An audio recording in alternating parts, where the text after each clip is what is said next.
Greetings everybody, and welcome to Just an Army channel. If you're new, please like, subscribe, and share my content as it helps the channel grow greatly. Today we're going to be talking about The Expanse, Season 6, the epic failure to a whimper of an ending.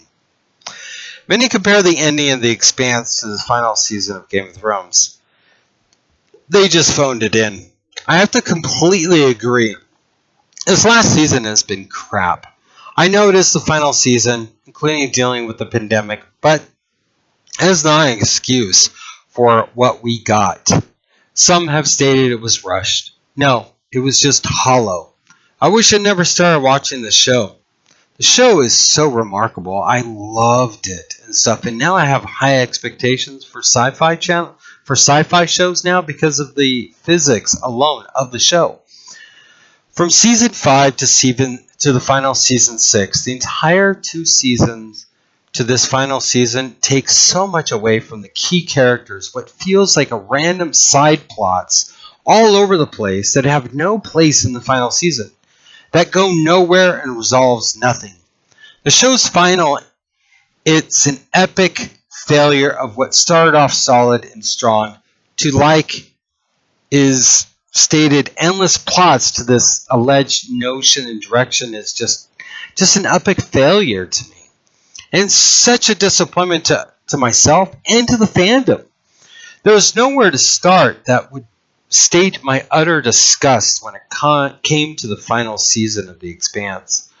Once a great show with great character development, but this season is attempting to give us a rehash or an introduction of people that we don't have time for, including these small 2 to 5 minute at the beginning of every episode of a future of Laconia to in the greater world of The Expanse. Again, why? There's no payoff in the first place. None of it. It was pointless filler material that there was nothing. Frankly, I fast forward through it and stuff to end season 6. And going back to season 5, which I have a problem with as well, in the CGI'd in Alex that died in a terrible way, pathetic, and then introducing Bull as if he was going to be the new pilot. All of a sudden, no mention of him at all in season 6. But we got mentions of Alex all over the place and little hints here and there, but nothing about this great character they introduced us to in season 5, which I found to be compelling and I liked, and just threw away with no mention at all. But, moving between season 5 and the final is just weak. Non-compelling point. I think the writers just dropped the ball. They seem to have not known where to go when they had book material. When it came to the alien ring gate, the proto-molecule stuff, I say that because they seem to have tried and attempt giving us this story about the proto-molecule, yet it really fell flat in many ways. From the real purpose behind it, to the gate, the multiple rings or systems, for example. The situation with Mars seemed to have been mentioned, but again, fell flat on what is going on with Mars. We knew about what happened to Earth, kinda its people to the Belters are, I don't know, in this OPA radical bunch attempting to accomplish things, and yet Marco is seen as a typical written bad guy with no real dynamic in his reason. It is all the Inner's fault, and yet you make a deal with the Martian military for his free Navy ships so he can go around the solar system and do whatever he is that he's doing. A lot of rushed content, Marco being the boogeyman and being an antagonist, didn't sell it to me. All the while, they never implied the issue with the proto-molecule until Holden figures it out to basically 6 episodes in the final. You got 5 episodes of filler with 5-minute filler content that had no purpose or payoff. Again, we got something like, tidbits of information on the proto-molecule that was stolen, for example. And going back to my issue with season 5, it was just as bad. You had this focus on Naomi and Drummer, 2 of the best female characters, excluding Bobby, that had such great development and completely and utter destroyed them in one season of season 5 over drummer's polymorphous family bullshit that nobody cared about, doing nothing but running from the OPA to Naomi stuff on ship that is stuck on the ship that's basically a bomb and stuff.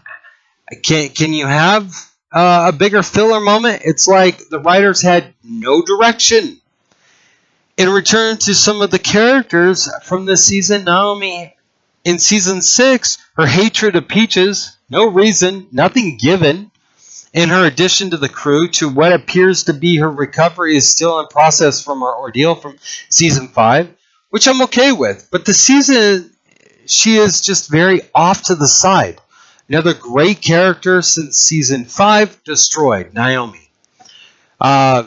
She was a strong, independent character that just, no words. Granted, I don't know what it is with Peaches and Naomi. Perhaps something I'm not aware of and I'm missing, but is it necessary to show this in the final season? And going to some of the characters and stuff like that I felt that were pretty compelling throughout the entire series and stuff like that, and to the end and stuff.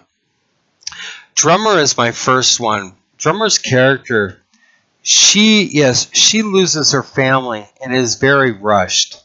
Her character's very off the season like the last. It is not the confident woman we got that took no bullshit from anyone and was a true leader among those within those that she led. The respect that she had of those of the Belters that knew her and worked under her with the behemoth, and now Medina station side of the rings, but now under control of the OPA faction, of course. The growth that we got with this character to a relationship with Ashford and the way they killed him off, I felt was really bad. The way they did it. In the end, one of the most interesting, complex characters and arc that just fell flat in the last two seasons, which I found to be rather interesting dynamic as well too when she had her relationship with Fred Johnson and stuff, which I found to be rather interesting. Like I stated, former inner UN soldier that allegedly killed people to running and having complete and utter trust in Drummer under Fred Johnson's command of Tycho Station. Another death that was utterly cut short and was better dynamic in the show. In the end, Drummer was just a character that really should have been the focus of the last season, and it just fell flat. Except they really basically fucking neutered her. Excuse my language. And stuff, And then we have Holden's character, captain of the Rocinante. I always thought his character was pretty thoughtful, well-rounded character that wore his moral and ethics on his shoulder throughout. He was never what others wanted him to be. I appreciate it as someone that was a former UN military. He is much more thoughtful and is not wanting to do what many would expect when watching him and his actions. He really thinks about it and only does things unless there is no other option, which should be a military leader. Even though he was no military leader, and yet he had a powerful warship at his disposal. He never wagged his dick around unless he absolutely had to do it. And at that time, even when he did it, he hated doing what he had to do. Christine Afasarala, an interesting and key and centered character throughout the entire series. From the tragedy of the loss of her son, to later allegedly losing her husband, to becoming the UN General Secretary of the United Nations, to being reduced and removed as a leader, to being thrown into the thick of it during another tragedy. The character was so well written. It was powerful having such a great actress that also brought across a very complicated character, a very broken, lost, and so much more. She is a complicated character that in the beginning you see how ruthless she could be. It is what made her character so enriched. She is indeed someone that evolved over time, learning from her mistakes and past, to the lives in her hand as a military basically commander-in-chief. She is indeed someone that evolved over time. Like I said, we truly got and is perhaps the best character in the entire series, hands down. I found her character to be a neo-realist, and it came across so well. The character is very complicated character, and I loved it. It's really sad to see her go, and I hope after this we get more of her in other shows that really shows her prowess and how good she is an actress. The next character is Bobby Drake, also known as Roberta in the books, not Bobby Drake, also called Gunny, former MCRN Marine of Mars, turned traitor to the MCRN after the mishap that almost killed her and killed her entire team. She further aligned with Holden and crew to Esferala and the UN, but still maintaining her loyalty to the Marines and Mars. The entire dynamic that is Mars and Bobby, her loyalty to Mars, is what and whom her loyalty was. She is one of the most powerful characters, Marine of Mars, and how she evolved was an interesting arc over time. That is how you write a powerful and strong woman. And that's the thing is about this show is it had very strong, well-written women. And in the last two seasons, they absolutely destroyed them. That in some ways it delivered while other characters did not. I think her conclusion to season 6 was fine. Her loyalty at the time felt very mixed in terms of and between Mars to the UN secretary. While she was always loyal to one thing, Mars and her oath, that is what made her character so compelling. She upheld her duty as a Marine. She knew who the enemy was. She was determined to know who the real enemy was and who to basically be loyal to. And as any Marine would, only this Marine was loyal to Mars. And Mars only. Our next character that I enjoyed too is Amos' character, one of the crew of the Rocinante.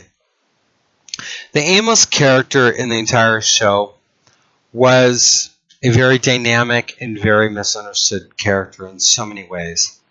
He has this famous quote, "The way I see it, there's only 3 kinds of people in this world.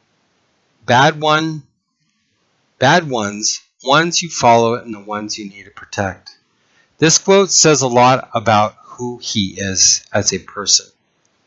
Who he is, who he was, and what he is today, and what he follows in being a very damaged character that has a set of morals, and while being the ship mechanic that originated from Earth, bad to make his way in what appears to be a cruel world and situation that otherwise would have turned a person into something else, which he didn't become, but in a sense he did. He did things for a while, protecting those around him to ensure he survived, while those he trusted survived even through his own hands. In the end, he was loyal to the family of the Rocinante and those around him, such as Clarissa, in which I think he saw something in her that was inside of him.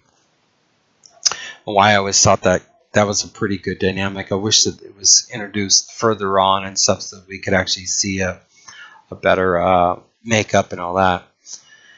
As for Clarissa Mao, an interesting character, an assassin that knew that her life could come to an end due to the mods she obtained.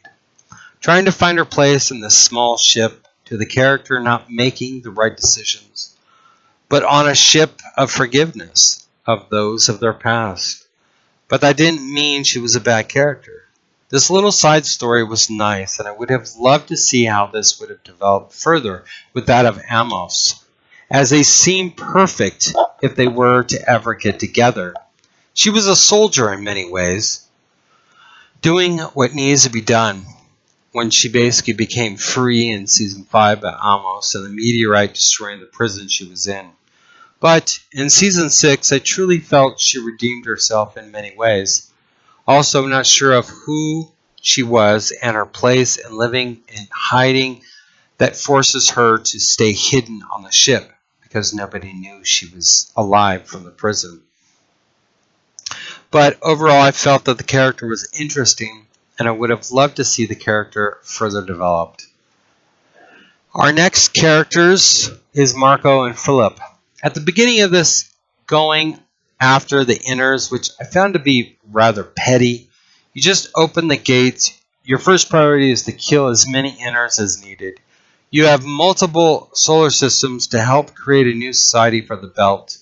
While I felt that he thought of himself as being more complex than he actually was, he wasn't that complex at all. I felt he was more hubris, a lot like that of Hollywood. They have no idea how to create or build a complex individual, and yet we got them in this season and stuff, like I stated in what I did above. But the only one redeeming situation was that what Drummer once said, Marco was the result of the inners. A radical would rise at some point, as they always do in our own history. To this so-called father and son relationship, I didn't buy it in the end or at all. Fred Johnson or that other guy in the belt was far more compelling in terms of being complex or otherwise have a chip on his shoulder. But this is what to expect from Hollywood. They can't write complex characters, and yet they did in this show. In my final opinion, the showrunners say that the door is left open for more after season 6. In what way? And does anybody really want any more after these 2 seasons that just were absolutely flat and hollow? Season 6, I'm sorry, just was terrible. So bad. I think it's worse than Game of Thrones, or on par with everything wrong with Game of Thrones ending.